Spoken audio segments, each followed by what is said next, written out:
Hi guys, welcome to revision time. आज मैं ला रही हूँ आप सभी के लिए आरपीएफ कांस्टेबल एग्जाम 2025 के 6 मार्च को पूछे गए फर्स्ट शिफ्ट के क्वेश्चंस के एनालिसिस वीडियो। इस वीडियो में आपको जीके जीएस के क्वेश्चन मिलेंगे जो कि आज के फर्स्ट शिफ्ट के एग्जाम में पूछे गए हैं। तो जिन लोगों के एग्जाम हो गए हैं वो अपना आंसर मैच कर सकते हैं और जिनके नहीं हुए हैं वो अपनी आगे की तैयारी कर सकते हैं, क्योंकि मैं आपको ये भी बताऊँगी कि कौन से क्वेश्चन रिपीट हो रहे हैं एग्जाम्स में। तो चलिए स्टार्ट करते हैं आज की वीडियो। मगर वीडियो को स्टार्ट करने से पहले अगर आप चैनल पर पहली बार आए हैं तो चैनल को ज़रूर सब्सक्राइब कर लीजिए और साथ ही इस वीडियो को लाइक भी ज़रूर कर दीजिएगा। तो चलिए स्टार्ट करते हैं 6 मार्च को पूछे गए फर्स्ट शिफ्ट के क्वेश्चंस के एनालिसिस वीडियो। क्वेश्चन नंबर 1, 2011 की जनगणना के अनुसार भारत की पुरुष साक्षरता दर कितनी है? इसका आंसर है 82.14%। 2011 की जनगणना के अनुसार भारत की साक्षरता दर 74.04% है, जिसमें पुरुष साक्षरता दर 82.14% और महिला साक्षरता दर 65.46% है। 2001 की जनगणना के अनुसार भारत की साक्षरता दर 64.84% थी, जिसमें पुरुष साक्षरता दर 75.26% और महिला साक्षरता दर 53.67% थी। साल 1947 में भारत की साक्षरता दर सिर्फ 18% थी। तो ये साक्षरता दर से कुछ इंपॉर्टेंट पॉइंट्स थे, इन्हें भी याद रखिएगा। अगला क्वेश्चन है, अकबर के राजस्व मंत्री कौन थे? इसका आंसर है राजा टोडरमल। मुगल सम्राट अकबर के राजस्व मंत्री राजा टोडरमल थे। वे अकबर के दरबार के नवरत्नों में से एक थे। उन्होंने वकील उस सुल्तान की उपाधि धारण की थी। अकबर के नवरत्नों में 9 प्रमुख व्यक्ति शामिल थे। इनके नाम हैं, पहला है बीरबल, ये अकबर के दरबार के प्रमुख कवि थे। तानसेन महान संगीतकार और गायक थे। अबुल फजल अकबरनामा और आईने अकबरी के लेखक थे। फैजी प्रसिद्ध कवि और अबुल फजल के भाई थे। राजा टोडरमल वित्त मंत्री और राजस्व प्रणाली के सुधारक थे। राजा मानसिंह ये प्रमुख सेनापति थे। अब्दुल रहीम खाने खाना ये कवि और सेनापति दोनों ही थे। मुल्ला दो प्याजा विदूषक और सलाहकार थे। फ़कीर अज़ियुद्दीन धार्मिक सलाहकार थे। नेक्स्ट क्वेश्चन, मानव विकास सूचकांक कौन जारी करता है? इसका आंसर है यूएनडीपी, संयुक्त राष्ट्र विकास कार्यक्रम। पहला एचडीआई वर्ष 1990 में पाकिस्तानी अर्थशास्त्री महबूब उल हक और भारतीय नोबेल पुरस्कार विजेता अमर्त्य सेन द्वारा शुरू किया गया था। नेक्स्ट क्वेश्चन, 1857 का विद्रोह कब शुरू हुआ था? इसका आंसर है 10 मई 1857 में। विद्रोह की शुरुआत मेरठ से हुई थी। भारतीय संविधान का कौन सा अनुच्छेद यह स्पष्ट करता है कि नीति निर्देशक सिद्धांत गैर न्यायसंगत है? इसका आंसर है अनुच्छेद 37। भारतीय संविधान में साल 1976 से पहले क्या नहीं थी? इसका आंसर है मौलिक कर्तव्यों की सूची। पंडित विश्व मोहन भट्ट का जन्म कहाँ हुआ था? इसका आंसर है जयपुर में। पंडित विश्व मोहन भट्ट का जन्म 27 जुलाई 1950 को राजस्थान के जयपुर में हुआ था। वे एक भारतीय शास्त्रीय संगीत वादक हैं।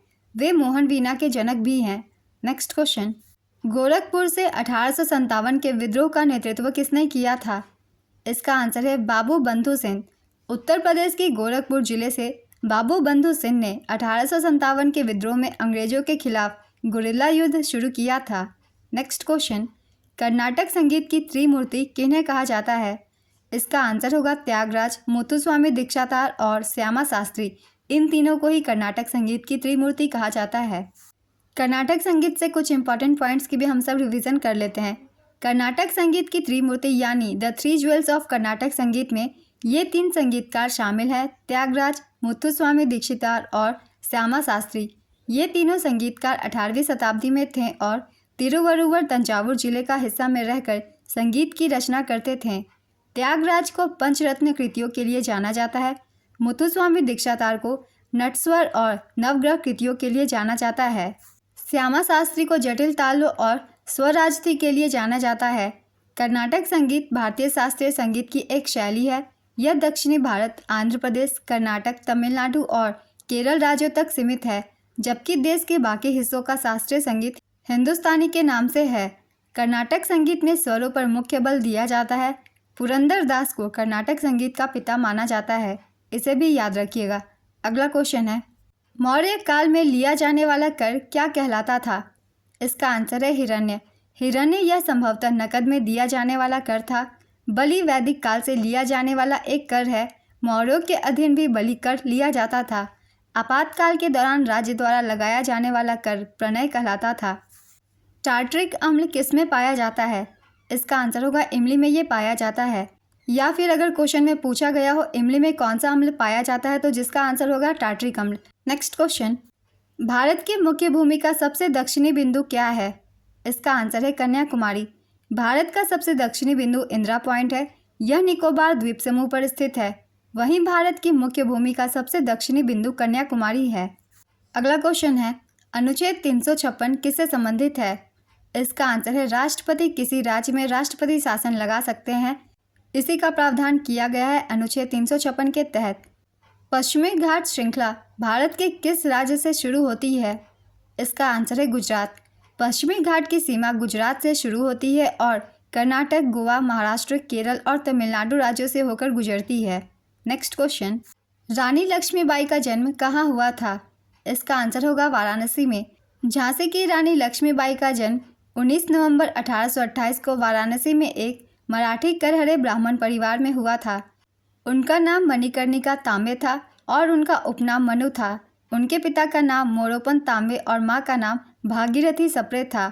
साल 1842 में उनकी शादी झांसी के राजा गंगाधर राव से हुई थी। 18 जून 1858 को ग्वालियर के पास कोटा की सराय में ब्रितानी सेना से लड़ते लड़ते रानी लक्ष्मीबाई की मृत्यु हो गई थी। नेक्स्ट क्वेश्चन, हरित क्रांति में किस फसल पर जोर दिया गया था? इसका आंसर है गेहूं और चावल।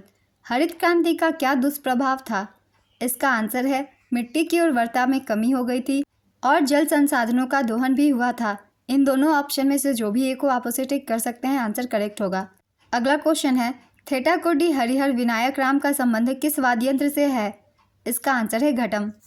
हिमालय किस प्रकार का एक पर्वत का उदाहरण है? इसका आंसर है वलित पर्वत का। भारत के उत्तरी मैदान में चलने वाली गर्म शुष्क हवाओं को क्या कहा जाता है? इसका आंसर होगा लू। खुआंग भारत के किस राज्य का एक पारंपरिक संगीत वाद्य यंत्र है? इसका आंसर होगा मिजोरम। 32वां अंतर्राष्ट्रीय कृषि अर्थशास्त्री सम्मेलन का आयोजन कहाँ पर हुआ था? इसका आंसर है नई दिल्ली में। इसका आयोजन 2 से 7 अगस्त 2024 तक किया गया था। आंतरिक मंत्रिमंडल किस प्रधानमंत्री के कार्यकाल में सबसे मजबूत था? इसका आंसर है इंदिरा गांधी। अंतर्राष्ट्रीय साक्षरता दिवस 2024 की थीम क्या थी? इसका आंसर है बहुभाषी शिक्षा को बढ़ावा देना, आपसी समझ और शांति के लिए साक्षरता। अंतर्राष्ट्रीय साक्षरता दिवस प्रत्येक वर्ष 8 सितंबर को मनाया जाता है। नेक्स्ट क्वेश्चन, हालिया जानकारी के अनुसार भारत में वर्ष की सर्वश्रेष्ठ लीग किसे मानी जाती है? इसका आंसर है प्रो कबड्डी लीग को। भारतीय रिजर्व बैंक ने हाल ही में नियामकीय मानकों के उल्लंघन के चलते किन 2 बैंकों पर जुर्माना लगाया? इसका आंसर है नैनीताल बैंक लिमिटेड और Ujjivan small finance bank. Axis bank और मास्टर कार्ड ने मिलकर कौन सा क्रेडिट कार्ड लॉन्च किया है? इसका आंसर है माई बिज क्रेडिट कार्ड। यह कार्ड छोटे और मध्यम आकार के कारोबारियों के लिए है। नेक्स्ट क्वेश्चन, इनमें से कौन समांगी मिश्रण का उदाहरण है? इसका आंसर होगा चीनी का घोल, नमक का घोल, समुद्री जल, शराब और पानी का मिश्रण, पेट्रोल और तेल का मिश्रण, सोडा वाटर, वायु, सिरका, छनी हुई चाय, खारे पानी का मिश्रण, कॉपर सल्फेट का घोल। इनमें से जो भी एक ऑप्शन में हो आप उसे टिक कर सकते हैं। वैसे समांगी मिश्रण उसे कहा जाता है जो एक दूसरे के साथ अच्छे से मिक्स हो जाती है, पूरी तरीके से मिक्स हो जाती है, तो उसे समांगी मिश्रण या फिर होमोजीनियस मिक्सचर कहते हैं। जो एक दूसरे के साथ अच्छे से मिक्स नहीं होती उसे हम विषमांगी मिश्रण कहेंगे। जैसे कि पानी और बालू को मिलाएंगे तो वो एक दूसरे के साथ मिक्स नहीं होगी बल्कि सतह पर जाके बैठ जाएगी, तो ऐसे मिश्रण को हम कहेंगे विषमांगी मिश्रण। अगला क्वेश्चन है, राष्ट्रीय ग्रामीण आजीविका मिशन की शुरुआत कब हुई थी? इसका आंसर है 2010 में। यह एक केंद्रीय प्रायोजित योजना है। इसका मकसद ग्रामीण गरीबी को खत्म करना है। नेक्स्ट क्वेश्चन, भारतमाला परियोजना की कुल लंबाई कितनी है? इसका आंसर है 34,800 किलोमीटर। भारतमाला परियोजना के चरण 1 के अंतर्गत 34,800 किलोमीटर राष्ट्रीय राजमार्ग लंबाई के विकास की योजना बनाई गई थी। भारतमाला परियोजना के तहत 18,714 किलोमीटर राजमार्गों का निर्माण हो चुका है। हाल ही में भारत सरकार ने अनुमान लगाया है कि भारतमाला परियोजना के तहत अब 51,000 किलोमीटर राजमार्गों का निर्माण होगा। अगला क्वेश्चन है, भारत सरकार ने हाल ही में बायोटेक पर किस अंतर्राष्ट्रीय संगठन के साथ कानूनी समझौता किया है? इसका आंसर है विश्व बैंक के साथ। स्नेल का नियम किससे संबंधित है? इसका आंसर है प्रकाश के अपवर्तन से। सर्दियों में वर्षा किस कारण से होती है? इसका आंसर है पश्चिमी विक्षोभ के कारण। तो आज के फर्स्ट शिफ्ट के एनालिसिस वीडियो कंप्लीट होती है। बहुत ही इंपॉर्टेंट जीके जीएस के क्वेश्चंस थे जो कि आपको आने वाले एग्जाम में भी काफ़ी हेल्प करेंगे। तो अगर आप सभी को ये वीडियो हेल्पफुल लगे तो इसे लाइक ज़रूर कर दीजिएगा और इस तरीके की एनालिसिस वीडियो के लिए चैनल भी ज़रूर सब्सक्राइब कर लीजिए। फिर मिलते हैं अगले वीडियो के साथ। आप सभी को आने वाले एग्जाम्स के लिए ऑल द बेस्ट।